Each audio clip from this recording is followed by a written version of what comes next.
You're about to find out why the B-2 Spirit isn't just a stealth bomber. It's something far more dangerous. Something that doesn't rely on hiding. Something that doesn't need to be invisible to win. Because here's the truth. If you think the B-2 wins because it slips past radar like a ghost, you've been sold a half story. The real reason it dominates? It's not about what it hides from. It's about what it knows, what it sees, and how fast it acts when everything else is still scrambling to react. This isn't just another military tech breakdown. This is the inside story of the most lethal flying machine on Earth and the secret weapon no one talks about.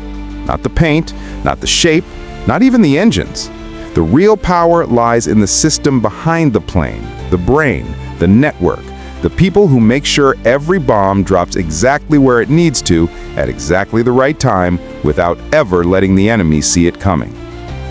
Let's start with what happened on March 29th. A few hours after midnight, under cover of darkness, several B-2 Spirits lifted off from their base in Missouri.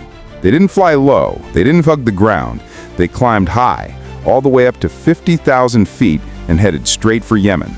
No fanfare, no warning, just silent, steady flight over oceans and deserts, carrying payloads that could erase entire command centers in seconds. By the time they reached their target zone, the airspace above Yemen was already packed. Navy F-18s, Air Force F-15s, B-1s, B-52s, Marine F-35s, Reaper drones.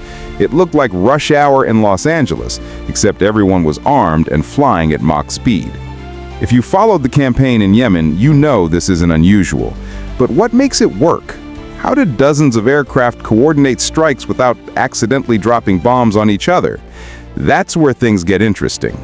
The B-2 doesn't just fly into chaos. It flies into carefully mapped lanes. Think of them like invisible highways in the sky. Restrictive operating zones that keep friendly aircraft separated while allowing bombers to hit targets with surgical precision. These zones aren't random. They're calculated down to the second based on real-time data feeds, satellite tracking, and constant updates from air traffic controllers working behind the scenes. One wrong move, one deviation from the plan, and you risk turning a successful strike into a disaster. That's why the B-2 stays locked into its path. Every turn, every altitude change, every speed adjustment is pre-programmed, double-checked, and monitored by multiple systems before execution. And yet, despite being surrounded by hundreds of friendly jets, the B-2 remains unseen. Not because it's invisible, though that helps, but because it operates on a different level entirely. While fighters scramble to dodge SAM sites and jamming signals, the B-2 simply ignores them. Why? Because it doesn't need to fight through defenses. It bypasses them. Its four General Electric F-118GE 100 turbofan engines give it enough thrust, 69,200 pounds total, to cruise at nearly 630 miles per hour, well above the reach of most surface-to-air missiles. Even if an enemy radar somehow picked up a return, it'd be so weak, less than 0.1 square meters in radar cross-section, that it'd look like a bird or a cloud drifting across the screen. Compared to an F-15, which has a radar signature hundreds of times larger, the B-2 might as well be a whisper in a hurricane. But here's the kicker. Even if Iran or Russia had handed the Houthis some of their best radars, say Soviet-era P-18 spoon rest or Iranian-made Qadir systems, it wouldn't have mattered. Those systems operate in the L-band frequency range, which is great for spotting ships at sea, but useless against stealth aircraft like the B-2. The design of the B-2 absorbs up to 80% of incoming radar energy, scattering the rest at sharp angles so nothing bounces back to the source. So even if Houthi operators were scanning the skies frantically, they never saw the bombers coming, until the first bombs exploded. And those bombs?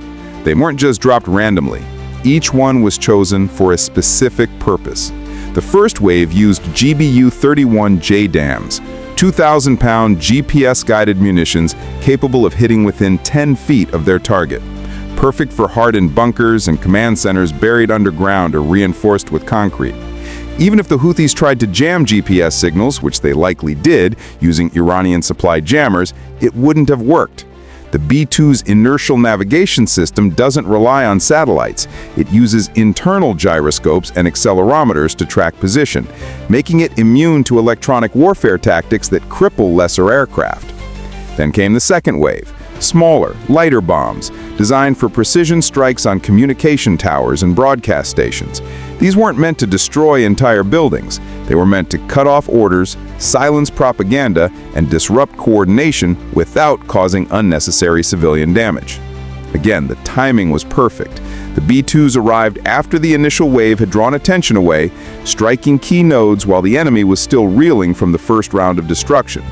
What made this possible wasn't just technology, it was coordination. Real-time intelligence sharing between Navy E-2D Havocs, Air Force command centers, and the B-2 crews themselves. Using secure tactical data links, the bombers received updated targeting information mid-flight, adjusted their routes on the fly, and executed complex maneuvers without ever emitting active radar themselves. No blips, no signatures, just silent, deadly efficiency. And let's talk about defense. Most aircraft rely on flares, chaff, or ECM pods to evade incoming missiles. The B-2 does something smarter. It avoids detection altogether. Laser warning receivers and radar warning receivers line the entire skin of the aircraft, giving the crew 360-degree situational awareness without broadcasting a single signal. If an enemy radar locks on, which rarely happens, the system alerts the crew and suggests evasive action, changing altitude, altering heading, rerouting around threat corridors. All automated, all seamless, all happening while the pilot is focusing on delivering the payload. Even the exhaust system is engineered to avoid detection. Instead of venting hot gases directly into the atmosphere, the B-2 channels its engine exhaust through specially shaped ducts that diffuse and cool the heat signature before release. As a result, its infrared footprint is only 20% that of a conventional jet. That means even advanced infrared sensors struggle to lock onto it. Combine that with its ability to fly at extreme altitudes, far beyond the effective range of most manpads and short-range SAMs, and you've got a platform that can strike anywhere, anytime, without fear of retaliation. But perhaps the most overlooked aspect of the B-2's effectiveness is its payload flexibility. Inside its two internal bomb bays, it can carry up to 40,000 pounds of ordnance. That includes 16 2,000-pound JDAMs, 85 500-pound Mk-82s, or even a single 30,000-pound Gabi-57 massive ordnance penetrator, the largest non-nuclear bomb in the U.S. arsenal. And yes, it can also carry nuclear weapons, B-61 or B-83 gravity bombs, though thankfully those haven't been deployed in recent conflicts. Yet none of this matters unless the mission is planned perfectly. Which brings us back to the real secret weapon, the system behind the plane, the software, the analysts, the planners. Before a single B-2 takes off, dozens of people are already working behind the scenes, mapping terrain, predicting enemy movements, calculating optimal flight paths, identifying secondary targets, preparing contingency plans. It's not just about dropping bombs. It's about knowing when to drop them, where to drop them, and how to ensure maximum impact with minimal risk.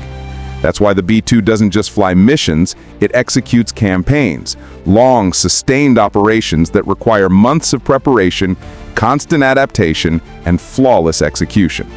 And now there's evidence that the Pentagon is taking this to the next level.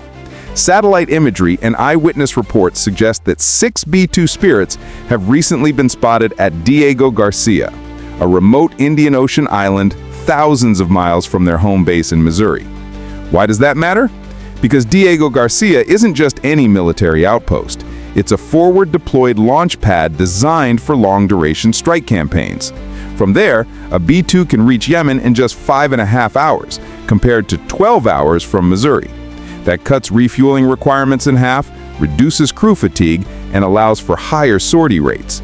In other words, the U.S. isn't just sending a message anymore, it's positioning itself to sustain pressure indefinitely. Politically, basing B-2s at Diego Garcia sends a clear signal. We're not waiting for escalation, we're already in position. To the Houthis, it means their infrastructure can be erased at any moment. To Iran, it's a reminder that regional destabilization carries consequences. And to allies in the region, it shows that American commitment isn't just rhetorical, it's operational, precise, and relentless. So what's the takeaway? The B-2's true secret weapon isn't stealth, it's integration. It's the ability to fuse intelligence, navigation, targeting, and execution into a single, unstoppable force. It's the fact that every component, from the pilot in the cockpit to the analyst in a basement in Virginia, works together as one organism. And that's what makes it unbeatable.